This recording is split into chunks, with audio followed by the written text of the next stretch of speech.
see, this is good. It's working. We've been, what do they call it? Agile, I think they call it, don't they? As we all move on. Just to say, if anybody's on a laptop or phone, if you could turn your notifications off, that would be good. Oh, a message from Ivor Timchat. Hello, Ivor. I haven't seen you for a while online. He's saying good luck. Thank you very, very much. Hello, everybody that's joining us. We've got a couple of minutes to go at the moment. Yeah, I hope you're all well. You're all keeping safe. The sun's due to come back next week, thank goodness, which means we can all get back out on our bikes over the weekend and next week. So we're just waiting for more people to join us. We are live on Zoom, live on YouTube as well. We'll just give people a few minutes.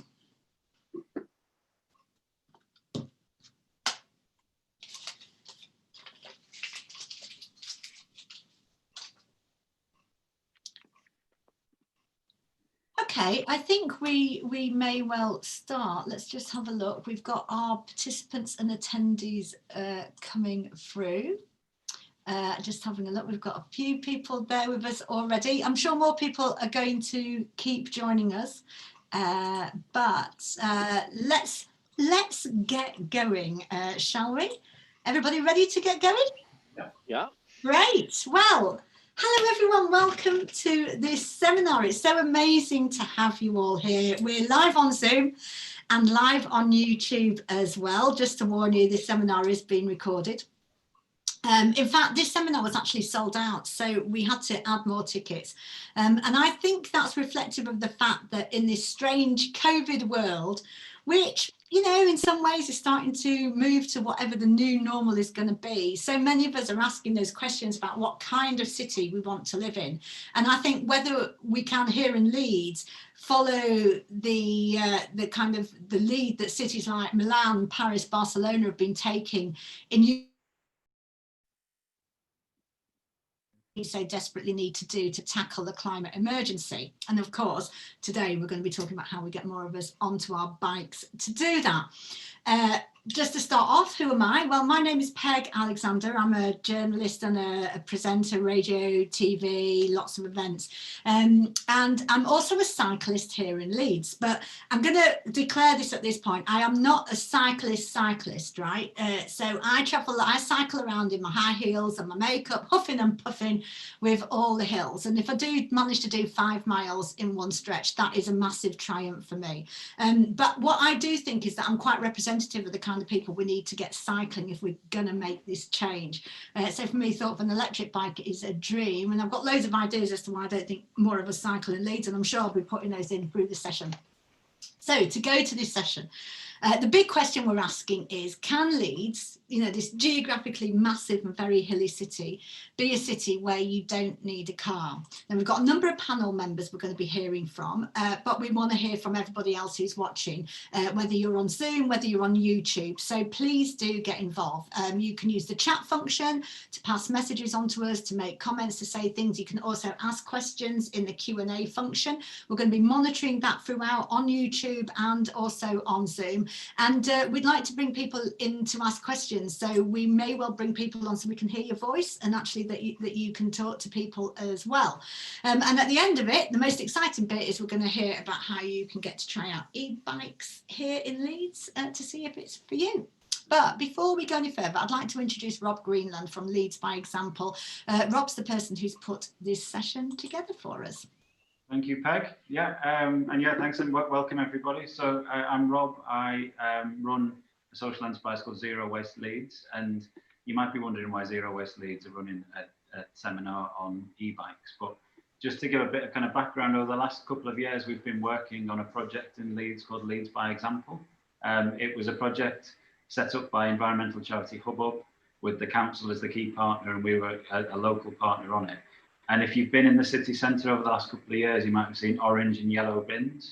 And that the project was very much about making it as easy as possible for people to recycle on the go. So that project's been going for a couple of years, and going back 6 months, we were about to start a piece of work to keep promoting the scheme, and we were going to go into local businesses to first of all talk about recycling, but use that as a starting point to talk about environmental issues more broadly, but obviously COVID happened, so we couldn't go into businesses. So we thought we'd do a few different things to try to get a few conversations going around kind of environmental issues in the city, how we might respond to the climate emergency in practical kind of ways, and hopefully kind of get a few conversations going. So we've been running a few kind of conversations on Facebook, lunchtime live chats with people who are leading by example in the city. And then we've picked a couple of themes for seminars like this. And obviously, Leeds being Leeds, we kind of couldn't do one that didn't look at transport. So we thought e-bikes was a good one to start with. So that's why we're here today. Thanks, Peg. Brilliant. Thank you, Rob. I mean, I have to say, you know, you're doing such amazing work at Leeds by Example, so many different issues that you're really leading all sorts of change on. Of course, the change that you're leading is very much about what we can do ourselves in the city to really make those changes and make this much more of the place we want to live. Of course, it is already the best place in the world to live, but to make it even better so thank you, Rob. Let me just very briefly introduce our panelists today. We have got we've got Councillor Peter Carlisle. Now, Peter is the lead member for Active Travel. He's a councillor. He's going to be talking to us about the kind of the strategy and approach that the council have taken. We have Lindsay McGarvey from Connecting Leeds. Connecting Leeds is the body which is aiming to transform the way we travel in the city, and they have an aim to increase cycling by 300% in the next 7 years. We also have Antonia Roberts from Como UK, based in Leeds. Como UK is all about supporting shared transport solutions, and they play a leading role in the UK's transition to integrated mobility solutions designed for the public good. Then we have Francesco Mazzella from Pedigo Europe. Now, Pedigo Europe is a franchise that's brought American Pedigo bikes to the UK, based here in Leeds. The bikes aren't just for sale, they also do rentals, and they do electric bike tours. What a great idea. The tours include wine tasting tours and Italian cookery masterclass at Francesco's restaurant, Casamia. We're also joined by Amy and her bike that you'll be able to see. Amy works in the city centre and she rides an electric bike herself, so she's going to be talking all about that.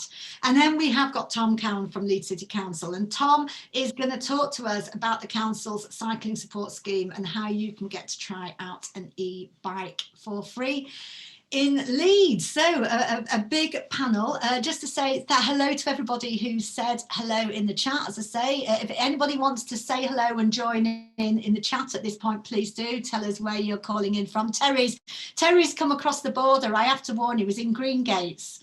I know the border between Leeds and Bradford runs bang through the middle of Greengates. Terry's there, so he's joining us from there. Welcome. Helen B, she's there. Thank you for the comments about my hair. Ivor's there as well. Please do come and say hello. Get your questions in and join in on the chat. Let's start off though by going to you, Peter. You're the lead member on the council for Active Travel. The council's got some pretty lofty ambitions around saying that, you know, as I was saying, you're saying you want to increase cycling by 300%. You want to make this a prosperous, livable, healthy Leeds, you know, a much healthier city, and you want to make it a city where we rely much less on our cars. Can you just kind of quite quickly give us a brief run through the things that you're doing at the council to try and make that a reality?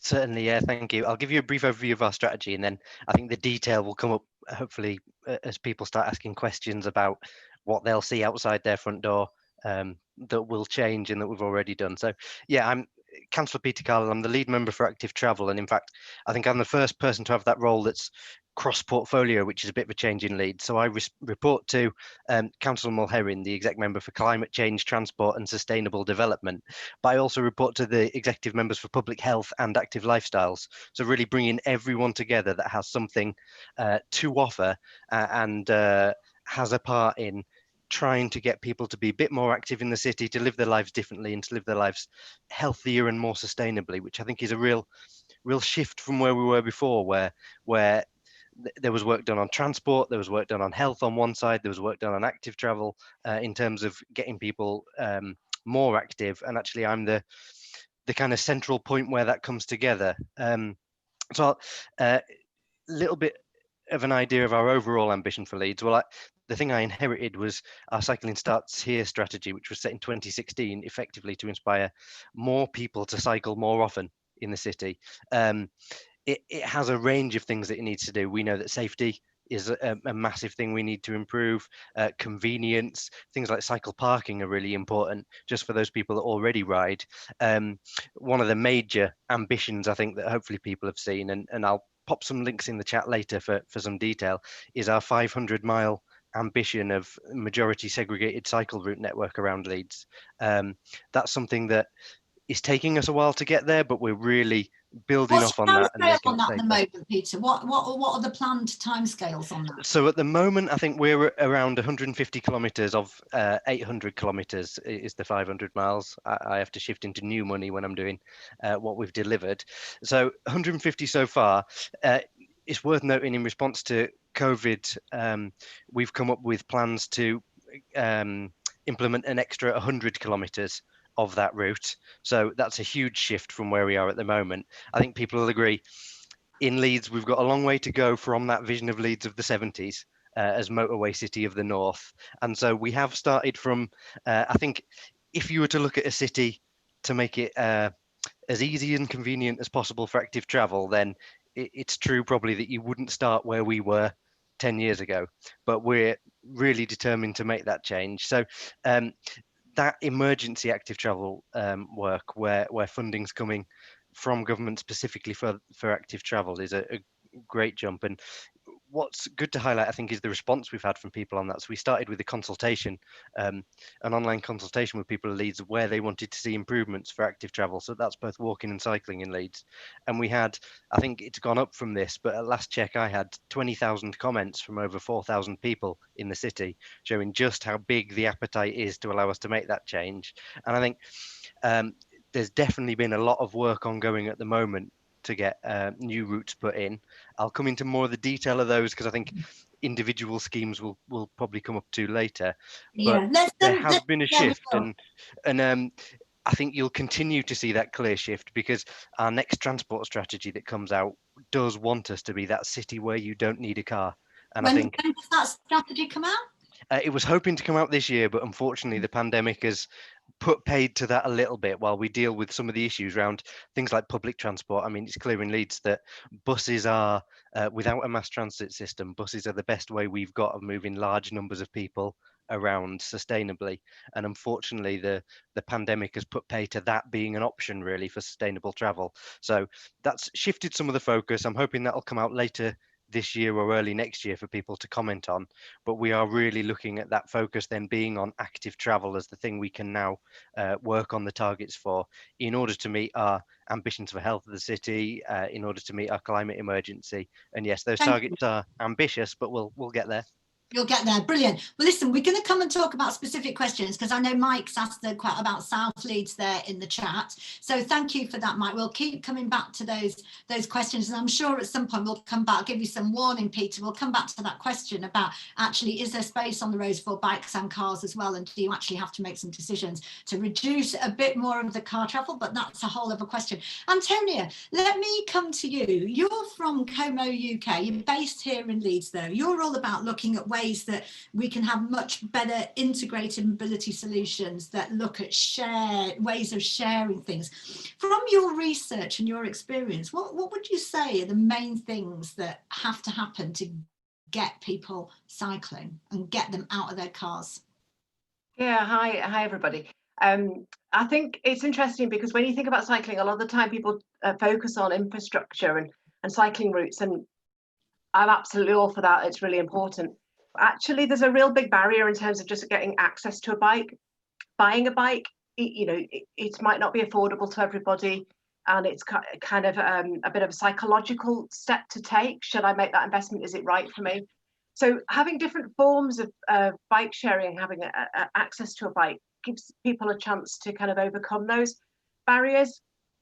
We support a lot of on-street bike share schemes like you get in London and Edinburgh, but also kind of community schemes where people are loaned bikes or can borrow bikes through their workplace, their community, universities, etc.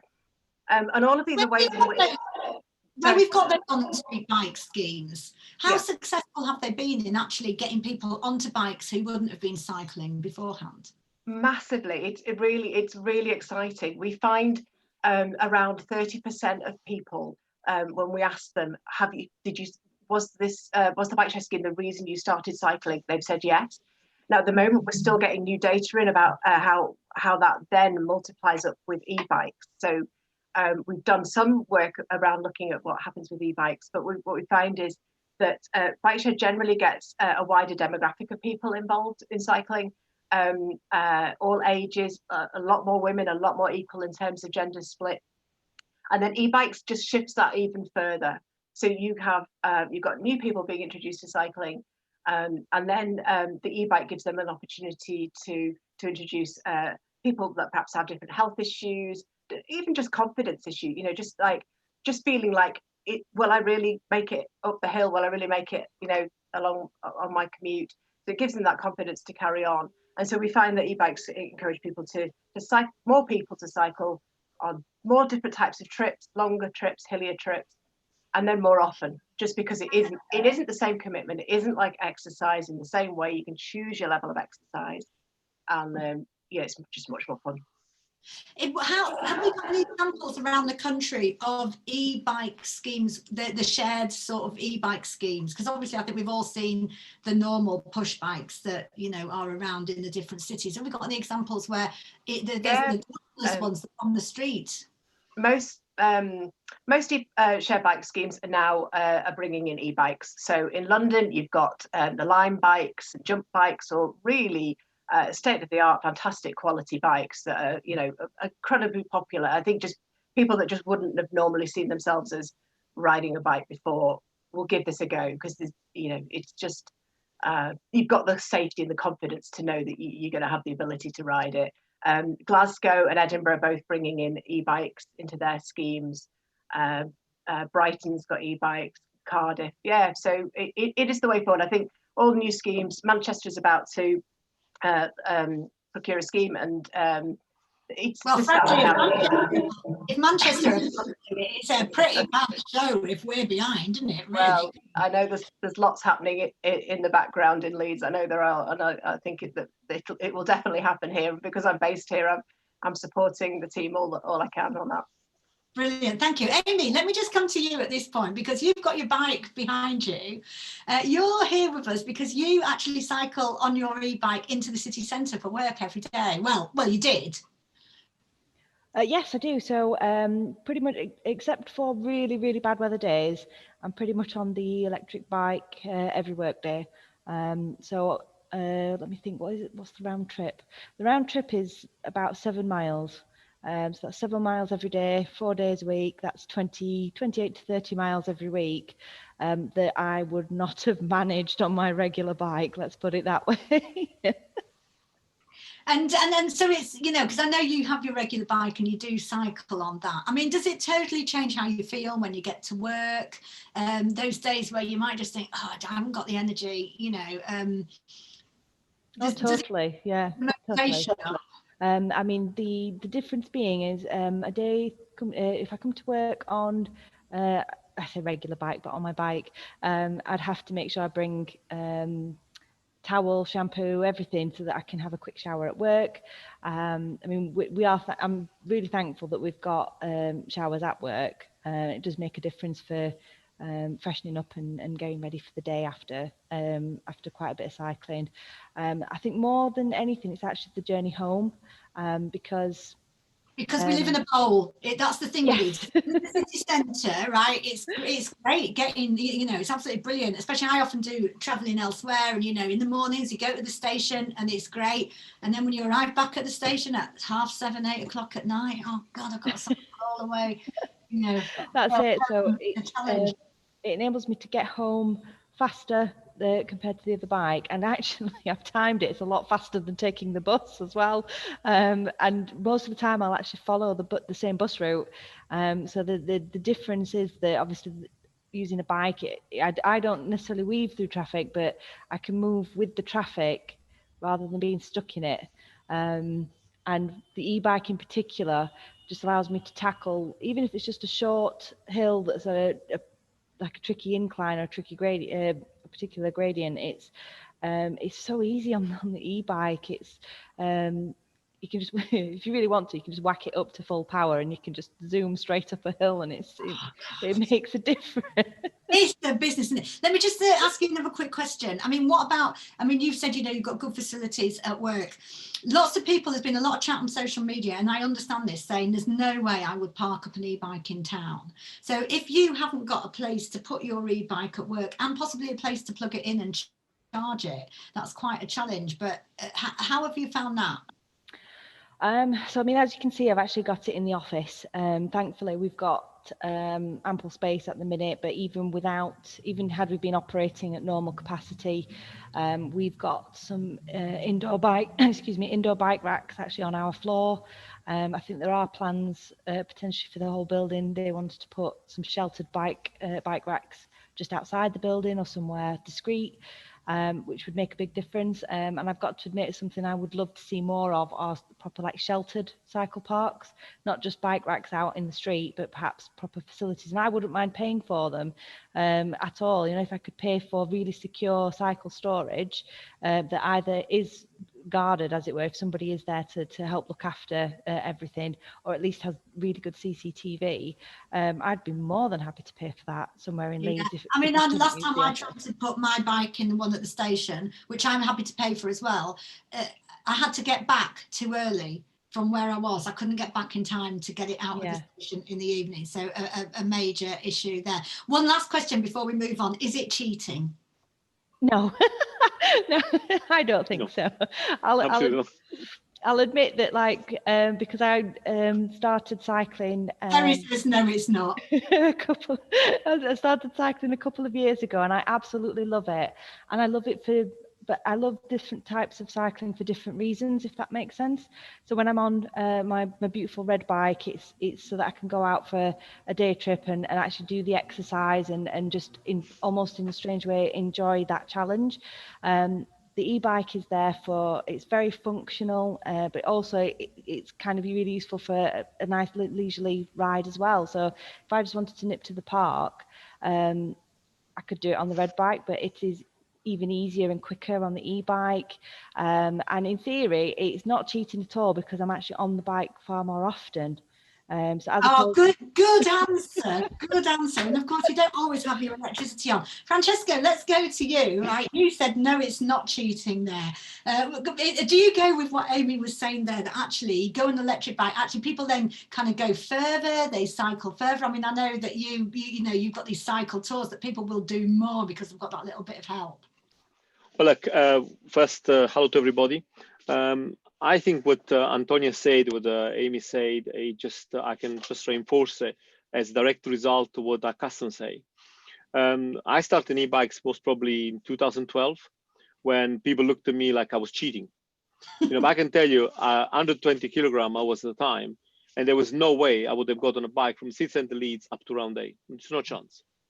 Yeah. But I could do that on a fat bike, and you know that helped me to shed almost 20 kilogram in weight just using e-bikes.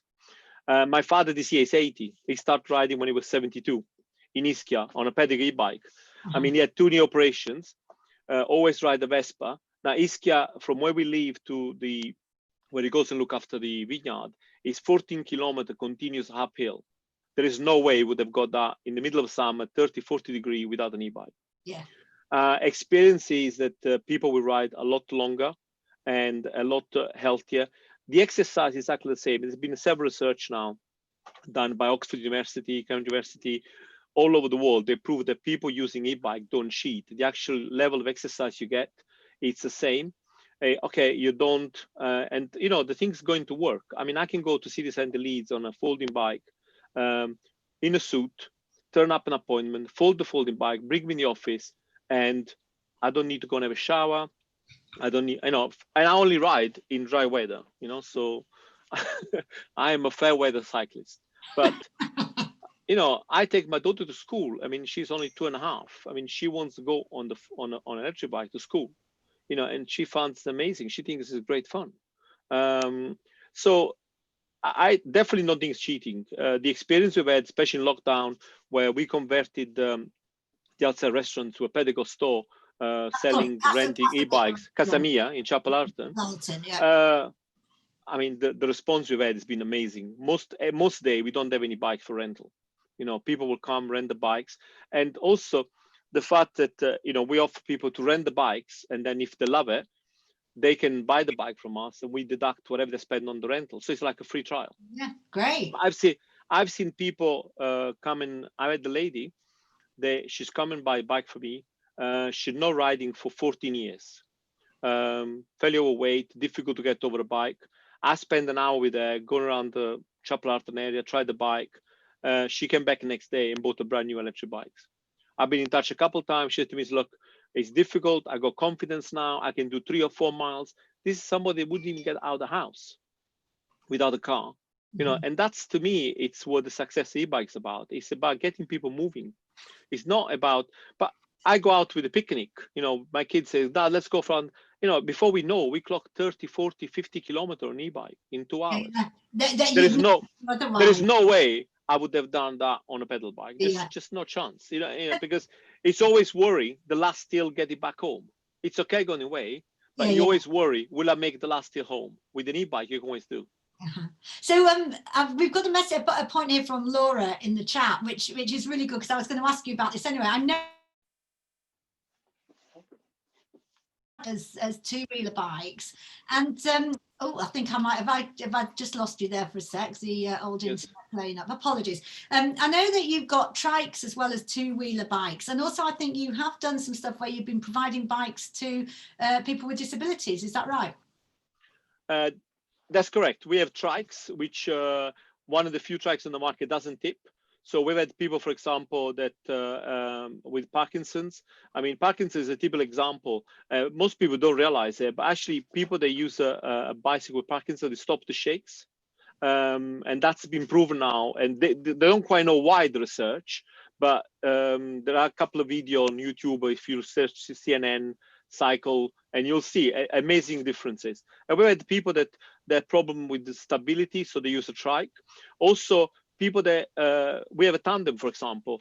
You won't believe how many people they've got with visual difficulty. They had the freedom on the back of a tandem to feel the freedom again to ride a cycle. You know, oh, wonderful. And you know, the smile you see when people come back. You know, I had the lady that she can't walk properly. She works sticks, right? But she can ride. So she came and ride the bike the first time on her own, and she was difficult balancing. So she got away. She had the first day. The next day she came back and she rented one of our cargo bike with the kids facility at the back, and she took a full day and she loved it every single minute. She comes here, she ride the bike, she leaves the sticks behind, you know, the walking sticks, and she gets on the bike and she goes for a day. Amazing. The next day we had the whole family. You know, literally we had 8 of them renting a bike for a full day out. I mean, that's the best way, you know, that you can get. And also in the current climate with COVID, the bike is the ideal social distancing element, 2 meters away from each other. Yeah. Why wouldn't you go to work on a bus? Absolutely, it's perfect. Kat in the chat, Kat has said this question about is it cheating comes back to cycling being perceived as a sport rather than the way to get to from A to B. Kat, if I can say, I personally think that's at the heart of the problem that we have in the UK about getting people onto bikes. I really believe this, is that we've kind of sportified cycling. So cycling is something that people do in Lycra. This is my personal view. It's something they do in Lycra with all the gear. They go on long rides. It's not something we do to go to the shops, or I've got a nurse's appointment after this, I'll go and get my bike out and I'll do that, or to go to the station or to go to work. And actually, when my last bike broke, I went to try and get, because I'm only 5'1", right? I went to try and get a city bike. If you look at cities and places where loads of people cycle, they don't cycle with bikes with big bars across the top, okay? And I went to get a city bike, and in the whole of Leeds, there were only 2 city bikes that were available for someone of my height to buy. One at Evans, the top of York Road, and one, and one. And I personally think that's part of it. We need to make cycling much more about getting from A to B and more city bikes or electric bikes rather than big bikes that are really hard to get onto. So Lindsay, can I just come to you then? That's my little rant over and done with. Thanks for that, Kat, for putting that in the chat. Lindsay, let me come to you, because I mean, obviously there are all sorts of ideas and people have already talked about some of those facilities that we need. Is there anything you can update us on in terms of kind of some of those practical facilities? Of course, yeah, thanks, Peg. I look after the influence and travel behaviour team at Leeds City Council, and we work in tow with City Connect and Connecting Leeds. So in partnership, we've got lots of really exciting things coming up, particularly in September. So last month we launched the bike hub at Kirkgate Market, and that's a place where you can go and you can park your bike securely, and you can also hire standard bikes, and we're working with Tom, who's coming on shortly, and we'll also be offering e-bikes for hire from there too. So that's worked really well for us. We've got a couple of staff members down there. Really well used, the cycle park at the market. The cycle parking's increasing. It's what we've had requests for is for weekend parking, and as you mentioned before, Peg, it's really difficult at the moment because it's a trial. We're only open till 6 o'clock, so it doesn't quite tie in just yet with maybe longer commutes. Sorry, 7 o'clock.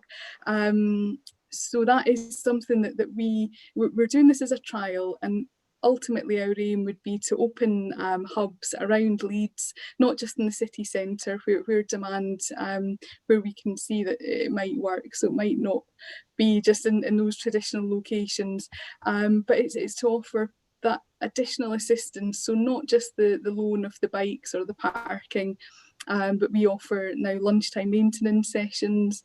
We can help route plan. We've got, in partnership with WICA, we've got adult cycle training, and that's group sessions as well as one-to-one. We can come out and ride the route with you from your home to your workplace to make sure that you know the shortcuts and where to cross safely, or the best routes. So we've got really fantastic resources out there, and more to come. One thing that I will say as well, we've been working with some of the community organisations, so Bike Mill, Pedlar's Arms and the Bike College, because there's a worldwide shortage of bikes at the moment.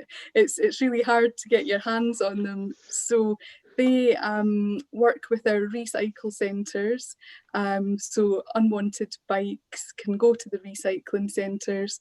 The community organisations will recycle and resell them on at much reduced rate. So there's certainly bikes available in Leeds. You just need to know where to look for them. Great.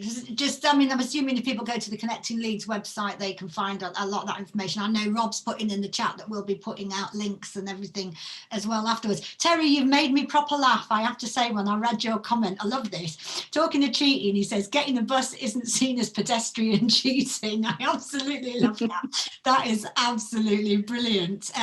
Ivor says, presumably more people will take to bikes. The more people take to bikes, the more the council will try to accommodate them. But what if the safety issue puts a lot of people getting on the bike? Let me come to you, Peter, on this, because we've heard a lot about what's happening. We've heard a lot about options, how great e-bikes are. We've heard Antonia talking about what other cities are doing, and we heard you talking about the lofty ambitions. But, you know, there is still some really basic stuff, you know, the state of the cycle lanes that are already there.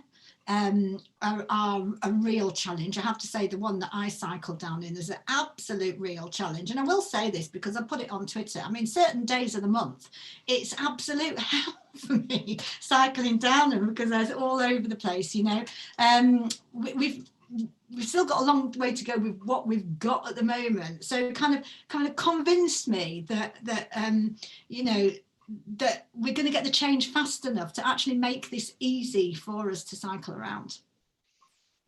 Yeah, I can try to. There's always been real barriers, and I think the funding has always been a difficult barrier in Leeds. Sometimes what's ironic is it's sometimes easier to find a large amount of money to put in a huge scheme through for kilometers and kilometers than it is just to do that basic maintenance and get some upgrades to the existing network that we've got. But that's something that hopefully, with a number of government schemes been announced recently for active travel and putting it in, then that can help.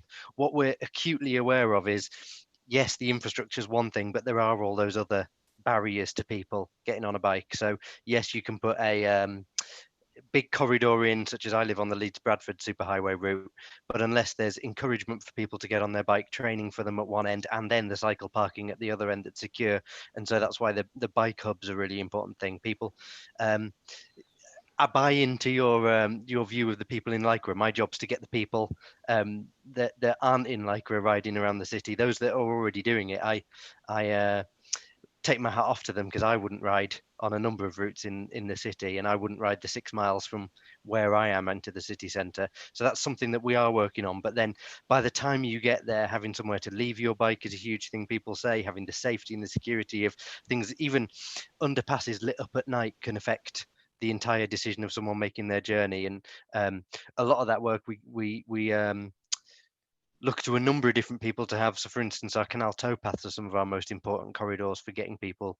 They're obviously maintained by the Canals and Rivers Trust, and we work as closely with them as we can. But in order to get to that full network for everyone to cycle everywhere, there's a lot of work to go.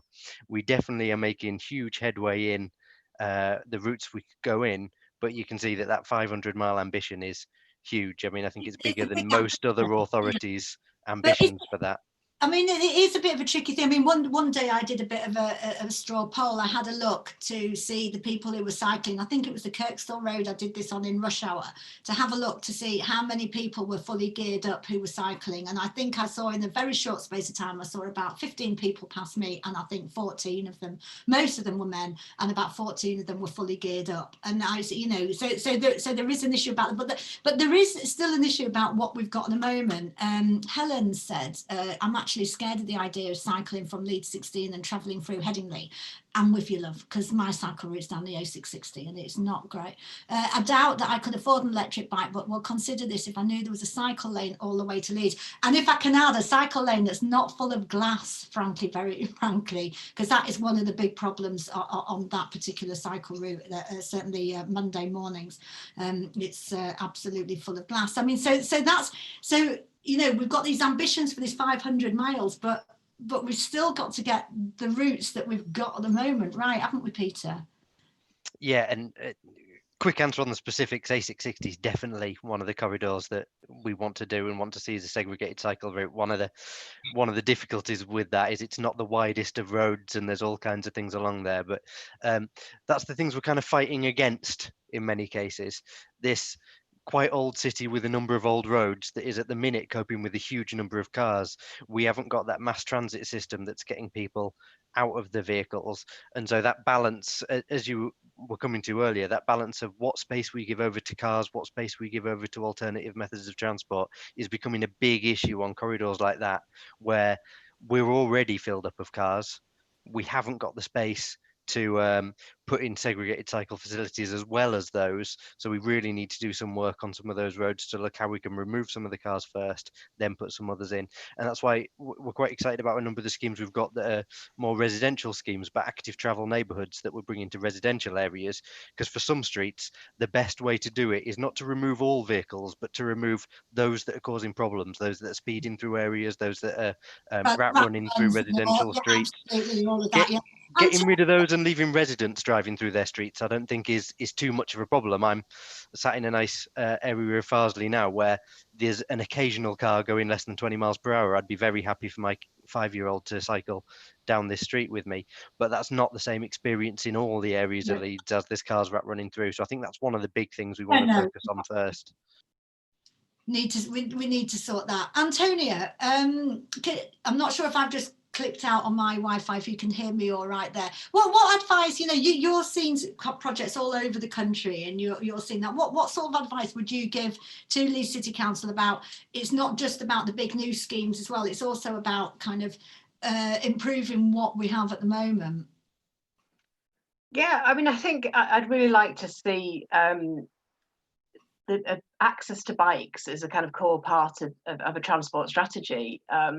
You know, traditionally cycle infrastructure has always been part of the, of the plans, but actually all these initiatives that we're hearing about, I think they need to have that public support. They quite often get seen as something that might get a little bit of funding to kickstart it, and then they're left kind of to make their own way. Sometimes schemes can be self-funded on street, but quite often they need proper public support and to be seen as part of a public transport strategy. So be an on-street scheme with e-bikes, or be it a kind of bike library schemes. There's not one size fits all. You need to give people these choices really, and different ways of accessing it. I used to be involved in a scheme up at the university, which was a try before you buy, a bit like Francesca was talking about. It's incredibly powerful scheme, such a high success rate, because people just needed that kind of little bit of help to try it first, and then they'd go on and realise that it was worth the investment for them. So for them, yeah, they needed that kind of scheme. Other people might want to be able to be coming in off the train station and picking up a bike there, and not have to own one at all. So it's a bill mix. Yeah, it's somebody was going to come in there, I think. I mean, one of the challenges is, though, that when we get national funding, it tends to come based on these big projects, doesn't it? That, so we can get, certainly, I know lots of people who were talking about when the cycle superhighway was built, lots of people were saying we've got needs for other things, but of course the money that was there was for the cycle superhighway. It wasn't for the other things. And that is one of the challenges, I think, that every city. You asked about South Leeds earlier on, people saying Chapel Allerton isn't great, there's no infrastructure there. An interesting one though from Kay on YouTube, who says they will go via the canal towpaths, but the wood and coal smoke from the boats is terrible, so they always avoid them there. Lots of people agreeing about the rat runs as well. And a specific question, I don't know whether you can answer this, Lindsay, what projects there are in place to get older school children cycling to work? Yeah, we've got a couple of schemes at the moment. We've been working with Children's Services to offer bicycles to young people who would have been eligible for a bus pass. So we're trying to target pupils that could cycle to school quite easily. And the distance isn't too far for them. So that's one of the projects that we've got. We also offer bikeability training because quite often young people don't have access to a bike. They might not know how to learn. So that's a really important piece of training that we work with schools and our provider Cycle North to try and give young people the skills to get them on their bikes.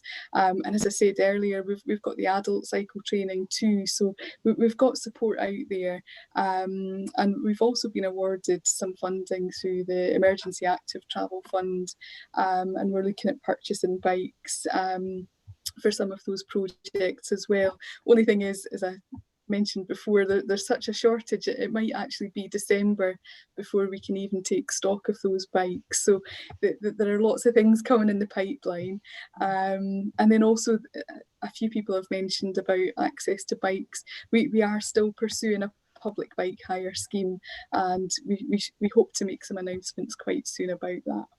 And just to say, I know I haven't brought Tom in at the moment, but Tom, we're going to come to you because we're going to finish off talking at the end of the session. So thank you for waiting patiently. If I could ask Amy and Francesca, just sort of following on from that, as yourselves, Amy, you as a rider, and Francesca, obviously, as you a big advocate of e-bikes. If there were one or two things that you would like to see in the strategy, or you would like to see changing, what would they be? Francesca, to get more people cycling. Well, I think get more people cycling. The activity the council is doing is great. I mean, we actually originally, when we first started in Leeds, we got in touch with Leeds the council, offering our services to provide a bike scheme that we would quite happy to run and no cost, just to get people involved, because it's great to invest in bike lanes, but if there's not a sharing scheme or somewhere where people can actually afford bike easily to get up the hills, nobody's going to stay in those bike lanes. I mean, 4 or 5 years ago, £5 million was spent on super highways, but nobody's riding these highways. They just become parking lot for cars. So the idea is allow people to try the bike. I think is great. Allow people bike sharing. That's absolutely fantastic ideas. And also allow possibility. At the moment we see a lot of people want to buy bike. Finance is an issue. So for example, we even offering people long-term rental. So people say, look, we can't afford to buy a bike, rent it for a year. At the end of the year rental, if you want to buy the bike, whatever you spend on the rental, we take off against the price of the bike. Because, good quality bikes can go, they're expensive. Mm-hmm. I mean, you can that's the situation. So, but actually when you compare, I was doing a comparison with somebody yesterday, when you compare the cost of a bike to cost of a bus pass on a weekly basis, or even a taxi rides that people will spend, and I talked to one of my staff that comes to work every day by taxi, spend about £7 a day if he doesn't go on the bus. Literally on £7 a day, in 10 months, he would have paid for his bike. Mm-hmm. And it's free, Absolutely. Amy, just very, very quickly, just really quickly, one or two bits of advice of things that you'd like to see. I think the cycle hire and being able to sort of try before you buy, I think that would be a huge difference. I mean, part of the reason I made the jump to an electric bike is because I had tried one before in very different circumstances. I mean, I hired it for the day when I was out in the Lake District, but the difference it made to my day out was absolutely amazing compared to hiring a regular bike. So opportunities for people to try it and understand how to safely ride them. And because I know that as an example, like my mum, bless her, she'd love to get back on the bike. She's a little bit terrified of e-bikes because she's worried that she'll crash into something. And it's like I have to try and reassure her that it's not like, because I think in parts of Europe you can actually get an e-bike that essentially got a throttle, whereas bikes that you usually acquire in the UK don't. You have to have pedal power. It's not like mini motorbikes then, basically. Exactly. You actually have to do a bit of pedaling to activate the motor. The minute you stop pedaling, the motor stops for most models. So there's no opportunity for you to career out of control into a tree. Although I dare say at some point I will find a way to do that. So I'm a bit accident prone. And just very quickly, I mean, I will say that some of the improvements to cycle infrastructure have been working, because I actually live in Moortown Corner, and a bit further up they've done a lot of work on what essentially becomes, I think it links onto the ring road. I don't know if I can't remember exactly the road or the name for it, but just at the weekend I saw families using that cycle infrastructure, and all of it's not even completed yet. So people are really, really keen for this kind of thing to exist. So it is working. Brilliant. Oh, that's always nice to get some good news. Zoom user, one of our attendees, has put their hand up. Do you want to come on the audio, Zoom user? I don't know what your name is, and ask your question. Kirsty, who's our producer, might be able to. So we're going to unmute you if you'd like to ask your question, Zoom user.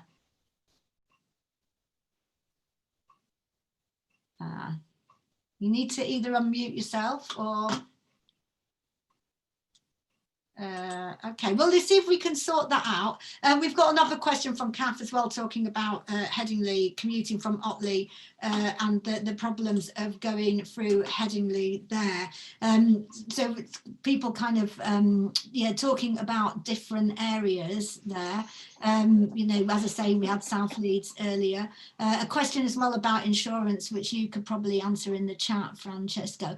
Jeannie has been on as well. She's saying, is there any initiatives in place to encourage employers to do more to accommodate commuting by bike or e-bike, e.g., which I think is interesting, more flexible working hours so people can avoid the rain, or working from home on really bad weather days? Because as we know, the rain is absolutely terrible. I don't know, is that Antonio, do you know of any kind of initiatives like that? Hi, I'm really sorry. I was answering another question on the chat about how e-bikes make you feel safer. So I'll just answer that first, and then I'll ask you what you said again.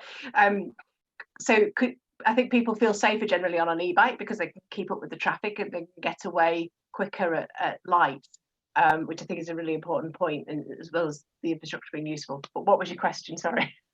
So the question is from Ginny in the chat. I'm just scrolling back through. She talked about any initiatives in place to encourage employers to do more to accommodate commuting. She looks at things like flexible working hours to avoid the rain, working at home on really bad rain days. Because let's face it, cycling through Leeds in the rain, in the cold, in the winter, it ain't fun. No, it's tricky. I mean, obviously, you're going to get there a bit quicker in an electric bike, and I've done that myself. Of kind of like, rushed home knowing I'd be able to get dry quicker. I mean, I think we're all going to be a bit more flexible working these days, aren't we? So I think now employers know that they can trust people to get on with their work, then hopefully, yeah, that's a really good suggestion, I think, isn't it? Like, why not? I know it's going to stop raining in an hour. I'll cycle in an hour, and I'll work at home till I sort that out. It's a really good idea. Yeah, Lindsay. Hi there, yeah, we can certainly help support businesses. So the City Connect offer the bike friendly business grant, so that can be used for cycle parking. It can also be used for the purchase of bikes for staff as well. So we can do that. Again, we can come out and help employers with travel plans, road safety, access to the cycle training as well. So if anyone wants to get in touch, we can do some sort of personalised plans for businesses. We're really happy to do that if it means that we get more people on their bike. Cool. And Rob said we can share information about the Bike Friendly Business Scheme and other initiatives that you've mentioned, Lindsay, afterwards. I'm going to bring in Tom at this point because you've been so patient, Tom. Thank you very, very much. Because this, I mean, I have to say, if anybody's juices aren't flowing at the thought of an e-bike after this conversation, I don't know what would persuade them. So come on, talk to us about the fact that as well, there's this new initiative where we're going to be able to try out the e-bikes. Okay, thanks, Peg. Yeah, so just to go through the scheme briefly. So we're offering people in Leeds the chance to try an electric bike for a period of 2 weeks. This is particularly targeted at commuters, and we think that because of the surge in demand for cycling that COVID's created, and the fact that e-bikes are so particularly suited towards commuting for the particular reasons that we mentioned, obviously, yeah, making it easier around traffic and taking the effort out of the hills. You don't arrive at work hot and sweaty, and often they feel safer than public transport to a lot of people. Do you come to work on one? Do you come to work on one, Tom? I'm working. I've been working from home since March, so not at the moment. When I've needed to travel around the city, I've been going in by my usual push bike, and then I've used an e-bike on quite a few occasions as well. And yeah, if I can use an e-bike, I will do, just because it makes things so much easier. I mean, I'm one of the people who I like to cycle for fitness as well, but if it comes to commuting and cycling for work, the benefits are just so much greater. I'd always prefer that option. And we think that people, when they don't really realize the benefits around e-bikes until they actually try them. It's like Amy was saying, you don't kind of realize how intuitive they are to use. You just ride them like a normal bike, and the motor kicks in when it needs to, and it cuts out when it needs to. So we think that by giving people the opportunity to try them for a couple of weeks, it will really help people to realize and make the extra investment that's required there. So it's open to anyone in Leeds who wants to try an electric bike for work travel.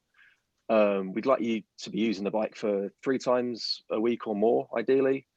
And yeah, for some of the bikes, the range is around 30 miles. So we want to take into account the length of journey as well.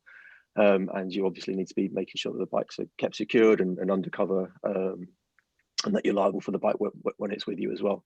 But it's, apart from a deposit that we take, it's completely free of charge, and that deposit is refundable upon return of the bike. So what bikes we got? We've got 15 in total at present, with a further 3 to arrive in the coming weeks. So there's some sort of extra large and extra small sizes. Francesca's just offered you some more potentially in the chat as well, so give them a shout. Fantastic. All right, that's great. Absolutely, you can try. We're very happy to provide for that scheme, and that's something we offer our customers anyway. So if there's an opportunity, and we have anything from a cargo bike to a folding bike available, 18 different models. So more than happy to provide them. Oh, that's great. We'll have a chat after this, then I think, Francesca. Sure. Okay. So yeah, at the moment, we've got 15 at the moment. We've got 10 that are fixed frame. So the Rally Motus is that model, which has an 80-mile range.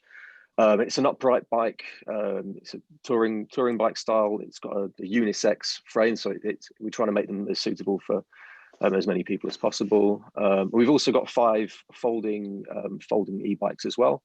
That's a Rally model that has a shorter range of 30 miles, but it's got a very simple folding mechanism, just 2 hinges that need to be operated with that.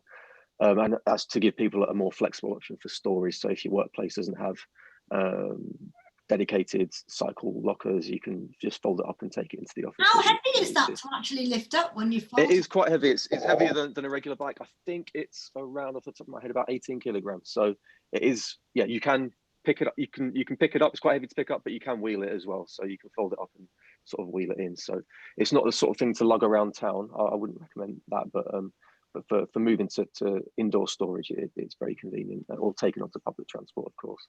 And each one is provided with. So how do we get them as well? How do you get them? So you can apply by going to, well, we've got more information on our webpage, which is leeds.gov.uk/EV trials.